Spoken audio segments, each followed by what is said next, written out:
Hardening off. This is the last step in your seeds. So if you click the next slide, you'll see what I do is I'll take those trays, and then when the sun's out and warm, you go stick them underneath the sun.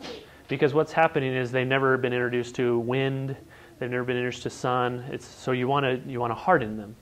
And so if you just go stick them out in the ground, they'll probably live, they'll probably do just fine, but you'll get transplant shock.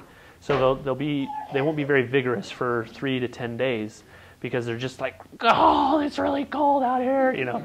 So what you do is about 10 days before you're going to put them outdoors, or 2 weeks or 5 weeks, it doesn't really matter. Once they're hardened off, you just keep doing this process. But I generally do it about 2 weeks before.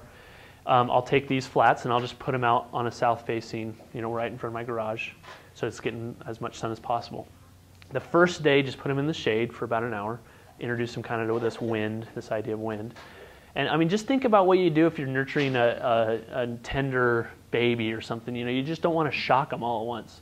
There's no real science to it necessarily, but the first day, shade, an hour, next day shade, 2 or 3 hours, the next day a little sun for an hour, the next day 2 or 3 hours of sun, and so pretty soon you're just going to have them out in the sun all day, and then you just move them in at night. Does that make sense? So don't feel like, okay, what's the second day now? Just take it easy. It's going to live.